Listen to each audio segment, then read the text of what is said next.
Keesokan harinya, yaitu sesudah hari persiapan, datanglah imam-imam kepala dan orang-orang Farisi bersama-sama menghadap Pilatus. Dan mereka berkata, "Tuan, kami ingat bahwa si penyesat itu," ini keyakinan orang Yahudi, jadi Nabi Isa itu dianggap penyesat. Si penyesat itu sewaktu hidupnya berkata, "Sesudah 3 hari aku akan bangkit. Karena itu perintahkanlah untuk menjaga kubur itu sampai hari yang ketiga. Kalau tidak, murid-muridnya mungkin datang untuk mencuri dia, lalu mengatakan kepada rakyat, ia telah bangkit dari antara orang mati." Shalom saudara dalam Tuhan. Saudara, hari-hari ini ada saja ustadz yang menjadikan Alkitab sebagai bahan khotbah di dalam masjid.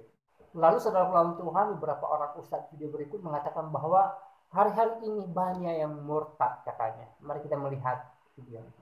Perhatikan mereka, kasih sayang. Murtad 9 orang, sampai saya foto-foto rumah. Ini rumahnya murtadnya, sampai saya ikut foto-foto. Saya telepon belum lama ini ke teman saya di Temanggung.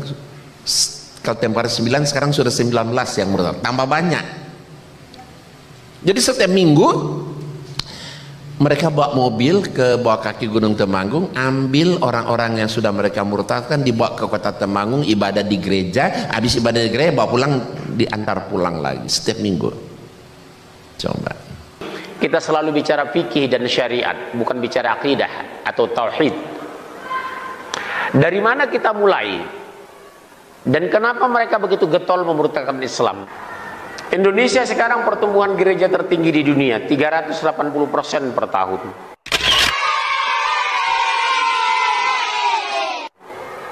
Pemurtadan mungkin termasuk paling dahsyat di dunia.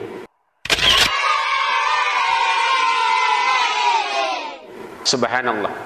Strategi ini berhasil mereka membangun, menghancurkan pola pikir. Umat Islam lupa dan lalai. Umat Islam lengah.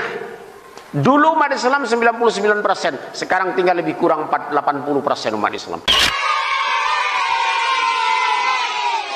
Hampir 20%.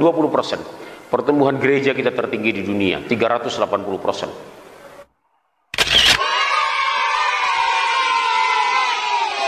Kenapa, Bu? Fondasi akidah lemah yang disampaikan hanya syariah atau fikih, langsung di brainwash, cuci otak. Lihat anak-anak kita, lebih kurang 22 tahun yang lalu saya masuk Jakarta.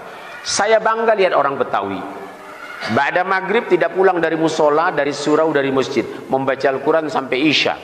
Sekarang selamat tinggal.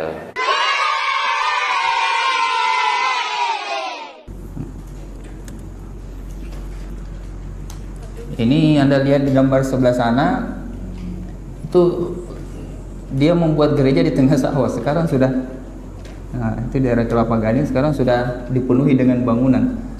Coba lihat bagaimana mereka merancang dari awal, ya kan?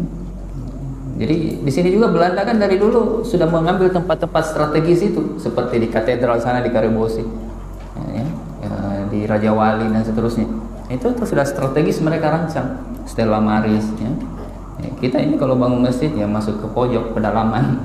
Ya, sebenarnya tidak masalah, yang penting kita tahu bahwa begitulah pola mereka. Ya.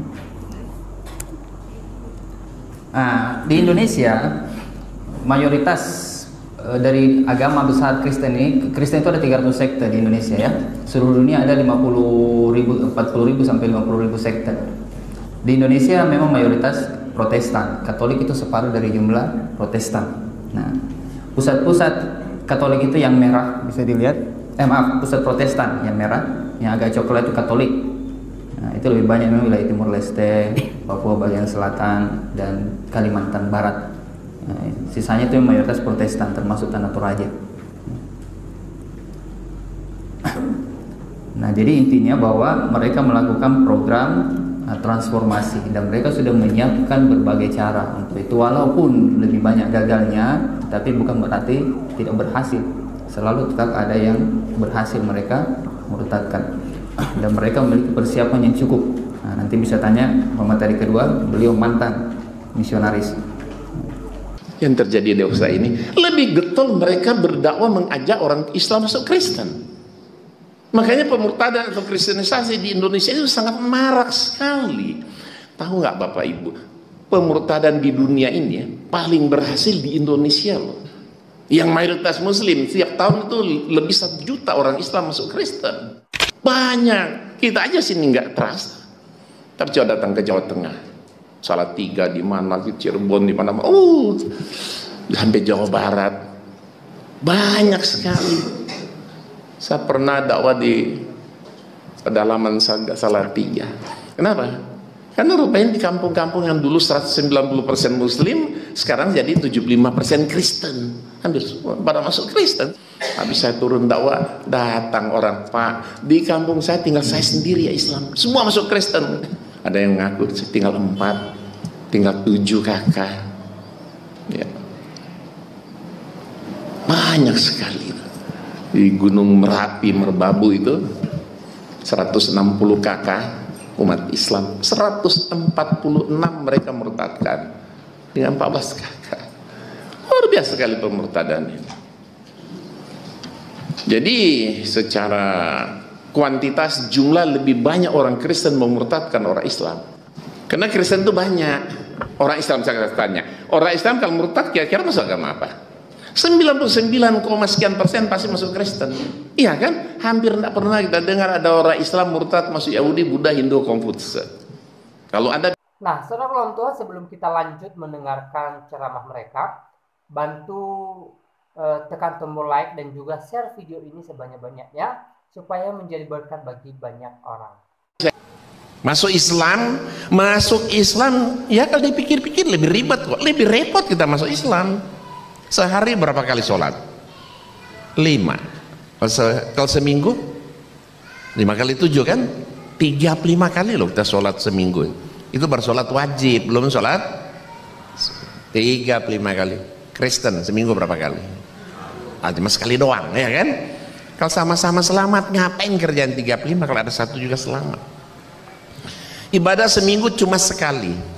Yang kedua, cukup percaya aja Yesus itu Tuhan, katanya mereka. Dijamin pasti masuk surga, pasti kata. Kalau Islam apa-apa serba insya Allah kata mereka kan. Tapi kalau di Kristen cukup percaya Yesus Tuhan, dijamin pasti masuk. Ibadah seminggu sekali dijamin pasti masuk surga. Wah, mau cari apa? Itu sebetulnya seharusnya tercatat dalam semua Injil, tapi ternyata hanya tercantum dalam Injil Matius saja. Injil Markus tidak memuat, Injil Lukas tidak memuat, Injil Yohanes juga tidak memuat. Yang memuat hanya Injil Matius saja. Nah, pada pasal yang ke-27, sebentar saya mau cari.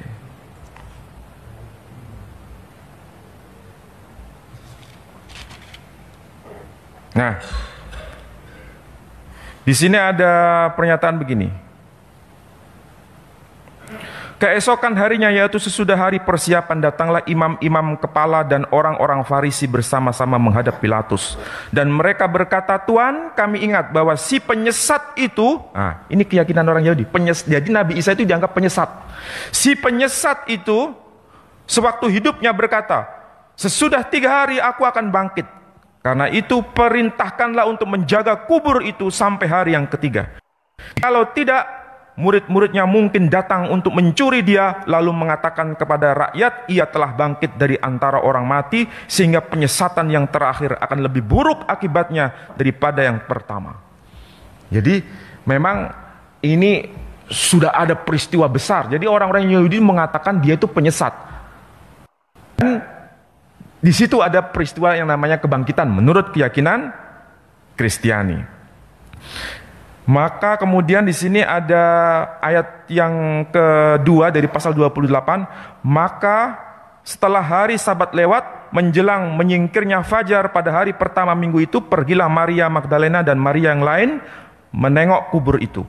Maka terjadilah gempa bumi yang hebat, sebab seorang malaikat Tuhan turun dari langit dan datang ke bumi, ke batu itu, dan menggulingkannya lalu duduk di atasnya. Wajahnya bagian kilat dan pakaiannya putih bagian salju, dan penjaga itu gentar ketakutan dan menjadi seperti orang-orang mati. Kemudian malaikat itu berkata, ia tidak ada di sini sebab ia telah bangkit sama seperti yang telah dikatakannya. Mari lihatlah tempat ia berbaring. Nah, kemudian di sini ada ungkapan Dan pergilah dan katakanlah kepada muridnya bahwa ia telah bangkit dari antara orang mati. Yesus kemudian bangkit dari kubur dan masuk ke kota Yerusalem, dan orang-orang kudus pun semua bangkit menuju ke kota Yerusalem. Jadi yang bangkit itu sebetulnya bukan hanya Yesus, tapi orang-orang kudus semua bangkit ke kota Yerusalem. Ini menurut catatan Injil Matius. Pertanyaannya sekarang, kalau Yesus bangkit dan orang-orang kudus bangkit ke Yerusalem, Yerusalem itu bukan kota seperti kota Sidoarjo, tapi kota seperti kota Jakarta. Yerusalem itu kota metropolitan. Kalau orang-orang kudus semua bangkit, kira-kira yang melihat satu orang, dua atau dua orang? Banyak orang. Tapi apakah betul keyakinan Kristen meyakini begitu? Tidak. Ini baik, salam Tuhan, untuk videonya beberapa orang ustadz di video tadi mengatakan bahwa hari-hari ini banyak yang murtad. Nah, salam Tuhan, di video awal kita lihat bagaimana seorang ustadz ceramah di dalam masjid tapi menggunakan Alkitab, dan ini sebenarnya salah satu yang membuat semakin banyak orang yang mengenal Alkitab, semakin banyak orang yang mengerti isi Alkitab ketika Alkitab sendiri dibacakan di dalam masjid, ya. Dan saya percaya bahwa firman Tuhan yang didengarkan jamaah-jamaah masjid yang dibacakan oleh ustadznya sendiri, ya, tidak berlalu begitu saja.